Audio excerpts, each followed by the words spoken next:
세계당 편소설 50선 투르게네프 원작, 첫사랑 6부작 4번째 시간입니다.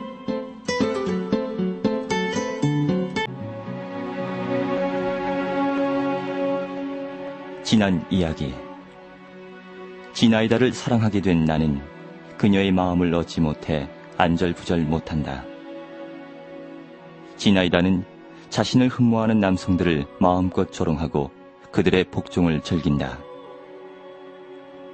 어느 날 나는 수심에 잠겨 사랑하지 않으려 해도 어쩔 수가 없다고 말하는 지나이다를 보고 그녀가 사랑에 빠졌음을 알게 된다. 나는 절망한다.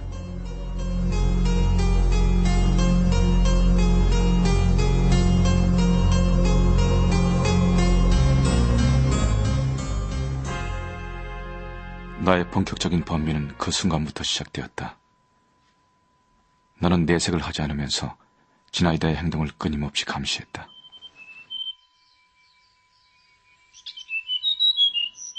그녀의 마음에 어떤 알 수 없는 변화가 생긴 것이 분명했다. 그녀는 혼자 산책하러 나가서는 오랜 시간 헤매고 다녔고 손님이 찾아와도 몇 시간씩 자기 방에 틀어박혀 있곤 했다. 나는 그녀를 섬하고 있는 사나이들을 하나하나 꼽아보았다. 저 사나이가 아닐까? 아니야, 혹시 이 사나이일지도 몰라. 마레프스키 백작이 가장 위험한 인물이야. 그러나 나의 관찰력은 내 코앞까지밖에는 미치지 못했으며 또 나의 비밀스러운 정탐은 다른 이의 눈을 속이지 못했다. 의사 로시는 나의 마음속을 빤히 들여다보는 것 같았다. 여보게, 자네는 무엇하러 이런 곳을 드나드는가? 젊은 시절엔 공부도 하고 일도 해야 할 게 아닌가? 내가 집에서 공부를 하는지 안 하는지 당신이 어떻게 아시죠? 딴데 정신이 팔려있는 주제에. 하긴 자네만한 나이에는 그것이 오히려 당연하지. 하지만 자넨 상대를 완전히 잘못 택했어. 무슨 말씀을 하시는 건지 이해가 되지 않는군요. 우리처럼 나이 먹은 독신자야 이런 데 드나들어도 상관없어. 그러나 자네 같은 사람에게 이 집 공기는 해롭단 말일세. 전염될지도 모르니까 내 말을 명심해 두는 게 좋을 걸세. 그건 또 무슨 말이죠? 자넨 지금 자신이 정상적인 상태라고 말할 수 있나? 자네의 그 감정이 과연 자네에게 이롭다고 생각하느냐 말일세. 제 감정이 어떻다는 것이죠? 아, 젊은이. 자네가 그런 연극할 수 있다고 생각하나? 미안하지만 자네 마음속에 있는 것들이 그대로 얼굴에 나타나 있네. 하긴 나 역시 자네에게 이러니 저러니 할 주제가 못 되지. 다만 내가 이상하게 생각하는 건 자네처럼 똑똑한 사람이 왜 바로 자기 옆에서 일어나는 일을 모르는가 하는 걸세. 대체 어떤 일이 일어나고 있다는 겁니까? 루시는 동정과 조소가 뒤섞인 표정으로 나의 얼굴을 물끄러미 바라보았다. 하기야 그런 이야기를 한데 무슨 소용이 있다. 하지만 여기 분위기는 자네에게 좋지 못해. 온실 속에서도 향기는 나기 마련이네. 그러나 그 속에서 살 수는 없단 말일세. 이봐요, 의사 선생. 그때 공작 부인과 지나이다가 들어왔다. 아휴, 저 애를 좀 나무라 주세요. 그냥 온종일 얼음물만 마시고 있으니 그렇지 않아도 심장 나쁜데 몸이 견뎌내겠어요? 왜 그런 짓을 하십니까? 감기에 걸려 죽을 수도 있어요. 차라리 그런 팔자라도 되면 좋겠어요. 난 얼음물을 마시는 게 무척 즐거워요. 당신은 순간적인 만족을 위해 일생을 망쳐서는 안 된다고 하겠지만 난 이제 행복이니 뭐니 하는 건 입 밖에도 내기 싫어졌어요. 변덕과 고집. 당신의 성격은 이 두 마디 말이면 족하죠. 당신의 판단은 틀렸어요. 난 지금 고집이나 변덕을 부릴 여유도 없답니다. 그리고는 갑자기 나를 돌아보면서 말했다. 그렇게 우울한 표정은 하지 마세요. 난 동정받는 게 제일 싫으니까. 그리고선 총총 걸음으로 나가버렸다.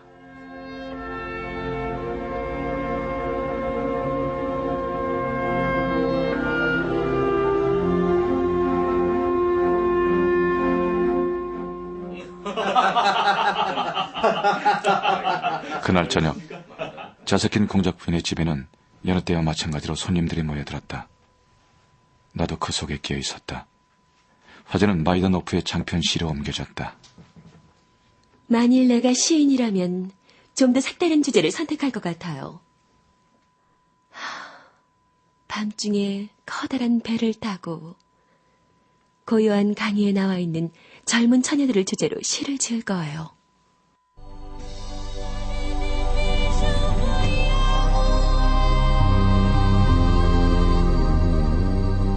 달빛이 은은하게 비추는 가운데 처녀들은 모두가 흰 옷에 흰 화환을 쓰고 노래를 부르죠.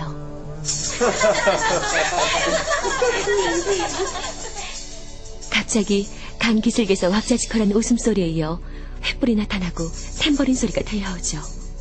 그것은 바토스 신의 여종들이 소리 높여 노래를 부르며 달려오는 장면이에요. 물결은 배를 강 기슭으로 밀고 나가죠. 그때 한 처녀가 조용히 일어서는 거예요. 처녀가 배천을 넘어서자 바쿠스의 여종들은 처녀를 둘러싸고 어둠 속으로 재빨리 사라져요. 여기서 갑자기 연기가 솟아오르고 모든 것이 연기 속에 뒤범벅이 되어버리는 광경을 묘사해야죠. 그러고 나서는 처녀들의 비명소리만 들려오고 강 기슭에는 끌려간 처녀의 화환 하나가 외로이 떨어져 있어요.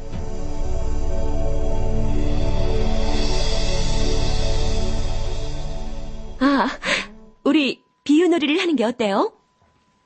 비유놀이는 무엇이든 하나의 제목을 내놓고 그것을 다른 것과 비유해서 그중 제일 훌륭한 비유를 생각해낸 사람이 상을 받는 것이다.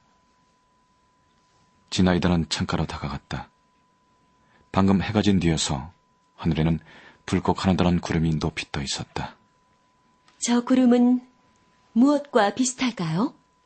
그리고 우리들의 답변은 기다리지도 않고 그녀가 입을 열었다. 나는 저 구름이 클레오파트라가 안토니오스를 맞이하러 갈 때 타고 간 황금배 진홍빛 돛과 비슷하다고 생각해요. 그런데 그때 안토니오스는 몇 살이었을까요? 나는 허무감에 휩싸였다. 그녀는 대체 누구를 사랑하는 것일까?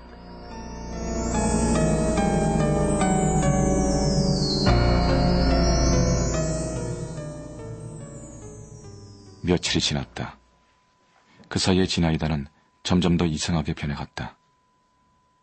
어느 날 내가 그녀의 방으로 들어갔을 때 그녀의 얼굴은 온통 눈물로 뒤범벅이 돼 있었다. 아, 당신이군요. 이리로 와요. 그녀는 내 머리 위에 손을 얹더니 느닷없이 머리카락을 움켜쥐고 비틀기 시작했다. 그래요. 아파요. 그럼 난 아프지 않은 줄 아세요? 아프지 않은 줄 아냐고요. 네? 순간 나는 그녀가 딴 사람처럼 느껴졌다. 그러다 갑자기 그녀는 내 머리에서 뽑힌 머리카락을 보고는 이렇게 외치는 것이었다. 어머나, 내가 무슨 짓을 한 거야? 가엾은 무시에 볼데마르. 미안해요. 나도 모르게. 대신 당신의 머리카락을 소중히 간직할게요. 그러면 당신의 노여움은 어느 정도 풀리겠죠? 그럼 오늘은 이만 돌아가 주세요. 나는 집으로 돌아왔지만 집에서는 별로 유쾌하지 않은 일이 기다리고 있었다. 아버지와 어머니가 말다툼을 하고 있었던 것이다. 얘기를 해보세요. 당신이 그러는 이유를. 어머니는 아버지에게 무언가를 따지고 있었지만 아버지는 평소와 마찬가지로 냉정하고 점잖은 태도로 침묵을 지키고 있다가 곧 밖으로 나가버렸다. 나는 두 분의 싸움에 귀를 기울일 여유가 없었다. 지나이다가 눈물을 보였다. 난 무엇을 어떻게 해야 하는 것인가?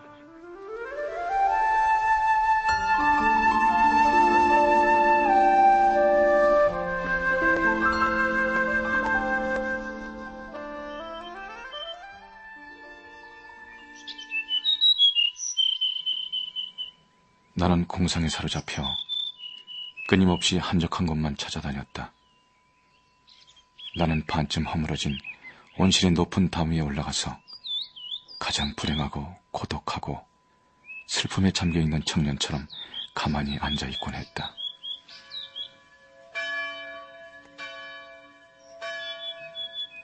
하루는 담 위에 앉아서 멀리서 들려오는 종소리에 귀를 기울이고 있으려니 갑자기 무엇이 내 몸을 스치고 지나갔다.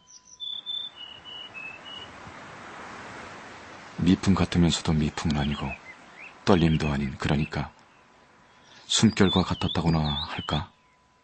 누군가 내게 가까이 오는 직감 같은 것이었다. 장밋빛 양산을 어깨에 걸친 지나이다가 총총걸음으로 다가오는 것이 보였다. 그렇게 높은 데서 뭘 하고 있어요? 아, 그렇지. 당신은 언제나 나를 사랑한다고 입버릇처럼 말하는데 정말 그렇게 사랑한다면 어디 내 옆으로 뛰어내려봐요. 지나이다의 말이 채 끝나기도 전에 나는 마치 뒤에서 누군가가 밀기라도 한 것처럼 이미 아래로 뛰어내리고 있었다. 담의 높이는 어림잡아 2미터가 되었다. 나는 길 위에 떨어진 채 정신을 잃고 말았다. 무시해 볼데마르! 잠시 후에 정신을 차렸을 때 나는 눈을 뜨지 않고서도 지나이다가 곁에 있다는 것을 느낄 수 있었다. 귀여운 나의 도련님, 어쩌려고 그런 짓을 했죠? 내 말을 고치댔다니요. 나도 역시 당신을 사랑하고 있는데. 자, 일어나세요. 그녀의 가슴은 바로 내 가슴 가까이에서 숨을 쉬고 그녀의 손은 내 머리를 쓰다듬었다. 그러다 갑자기 그녀의 부드럽고 싱싱한 입술이 내 얼굴 전체에 키스를 퍼붓기 시작했다.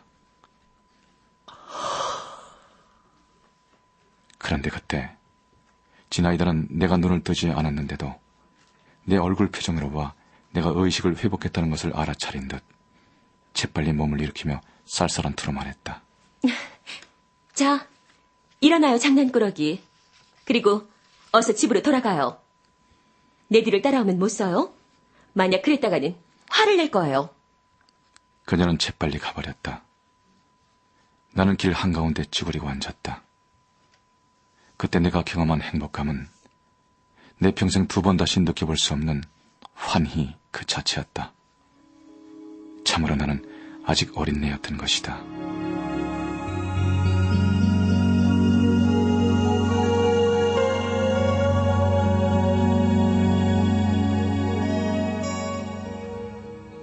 이튿날 별채로 가면서 나는 몹시 당황했다.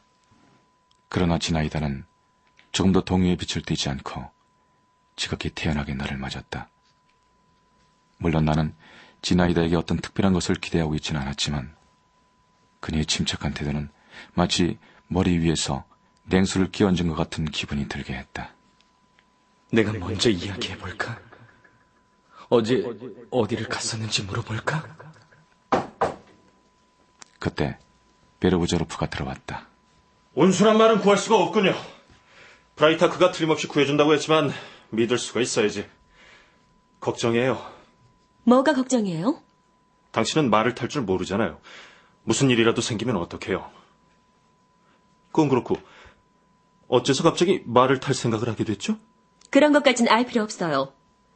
그렇다면 부인 씨에게 부탁하겠어요. 나는 그녀가 서슴지 않고 아버지의 이름을 부르는데 놀라지 않을 수가 없었다. 그렇다면 당신은 그 사람과 함께 말을 타러 가려는 거로군요. 누구와 가든 당신과 함께 가지 않는다는 것만은 분명해요. 마음대로 하십시오. 그건 당신 마음이니까. 무시해 볼데마르, 당신도 우리와 함께 가지 않겠어요? 난 사람이 많은 곳엔 가기 싫어요. 당신은 둘이 마주 앉아 있는 편을 훨씬 좋아하는군요. 자유를 원하는 자에게는 자유를 주고 구원을 원하는 자에게는 천국을 주라는 말이 있으니까. 베르부저로프와 나는 인사를 하고 함께 밖으로 나왔다. 지나이다는 나를 붙들지 않았다.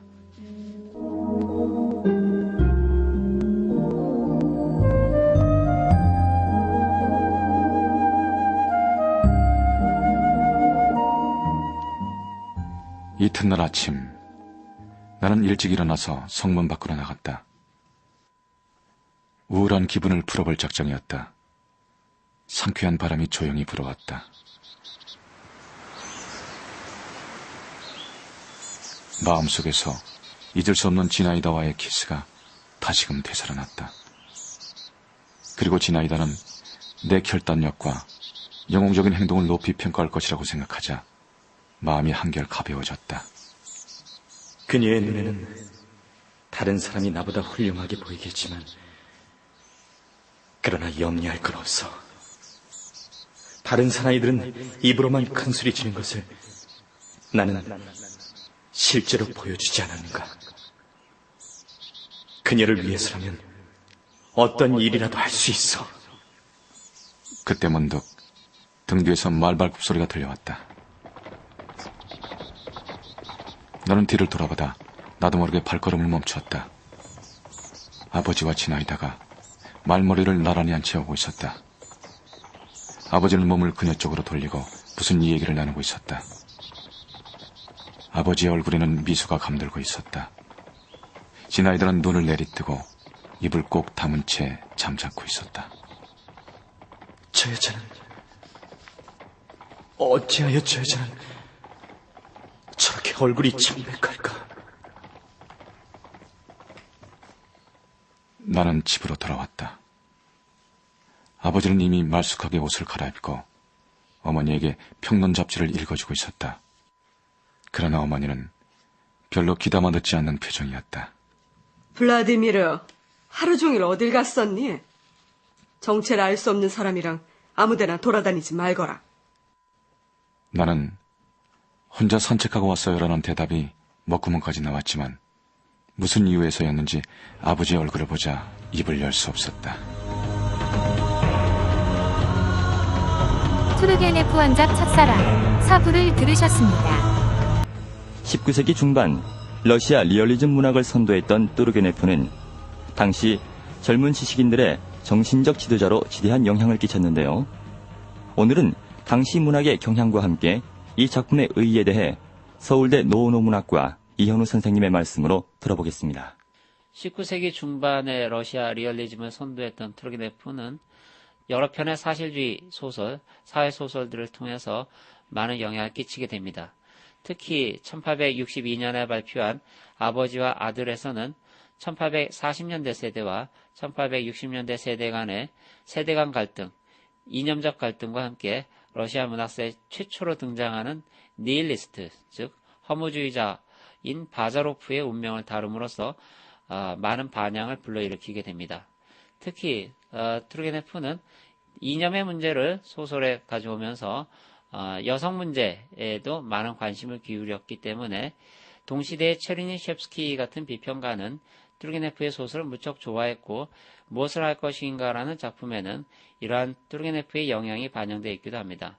다만 투르게네프는 어떤 이념을 가진 주인공이 사랑에 빠지면서 패배하거나 파멸하는 식으로 이야기를 끌고 가는데 이러한 비관적인 결말에 대해서 당대의 젊은 지식인들은 동의하지 않았습니다. 그런 경향에 비추어 볼 때 이 첫사랑이란 작품은 투르게네프의 사랑관, 연애관의 여성관의 기원이 어디에 있는가를 이해할 수 있도록 해주는 작품입니다. 이어서 5부에서 계속 들으시겠습니다.